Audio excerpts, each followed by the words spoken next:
Assalamualaikum warahmatullahi wabarakatuh. Kami dari kelompok 4 akan menjelaskan makalah kami yang berjudul Pancasila sebagai Paradigma Pembangunan Bangsa.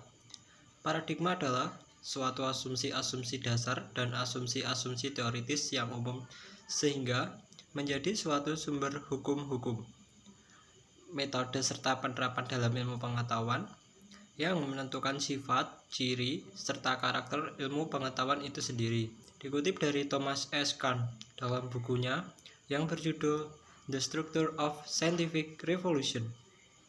Paradigma ditinjau dari asal-usul dari berbagai negara, di antaranya yang pertama, menurut bahasa Inggris, paradigma berarti keadaan lingkungan.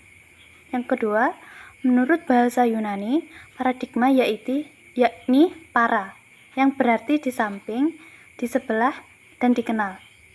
Yang ketiga, menurut kampus psikologi, paradigma diartikan sebagai satu model atau pola mendemonstrasikan semua fungsi yang memungkinkan dari apa yang tersajikan. Selanjutnya, Pancasila sebagai paradigma pembangunan. Secara filosofis, hakikat kedudukan Pancasila sebagai paradigma pembangunan nasional mengandung suatu konsekuensi bahwa dalam segala aspek pembangunan nasional kita harus mendasarkan pada hakikat nilai-nilai dari sila-sila Pancasila. Pembangunan nasional bertujuan untuk mencapai tujuan hidup bermasyarakat, berbangsa, dan bernegara sesuai tujuan negara pada Undang-Undang Dasar 1945 yang terletak pada alinea keempat. Bismillahirrahmanirrahim. Pancasila sebagai paradigma pembangunan bangsa di bidang politik. Maksudnya, Pancasila sebagai paradigma pembangunan di bidang politik adalah meletakkan nilai-nilai yang terkandung dalam Pancasila sebagai sumber nilai politik. Sistem politik di Indonesia harus dikembangkan atas asas kerakyatan, yaitu terletak pada sila keempat. Pengembangan selanjutnya adalah sistem politik didasarkan pada asas-asas moral daripada sila-sila pada Pancasila. Selanjutnya, Pancasila sebagai paradigma pembangunan bangsa di bidang ekonomi. Sistem ekonomi harus didasarkan pada moralitas ketuhanan dan kemanusiaan. Hal itu bertujuan untuk mensejahterakan rakyat secara keseluruhan. Pengembangan ekonomi juga harus mampu menghindarkan diri dari monopoli persaingan bebas yang nantinya akan memberikan keuntungan besar pada pihak-pihak yang kuat dalam bidang ekonomi.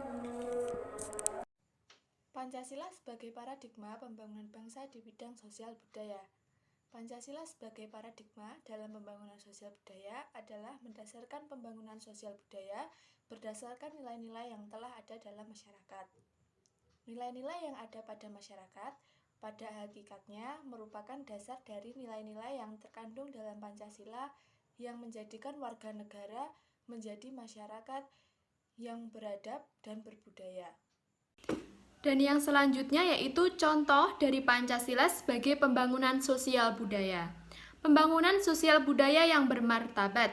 Pembangunan sosial budaya di Indonesia harus memakai paradigma Pancasila agar meningkatkan harkat dan martabat manusia, sehingga manusia Indonesia akan berbudaya dan beradab, serta tidak menghasilkan sifat yang kejam, brutal, dan bersifat merusak manusia satu sama lain maupun hal lainnya.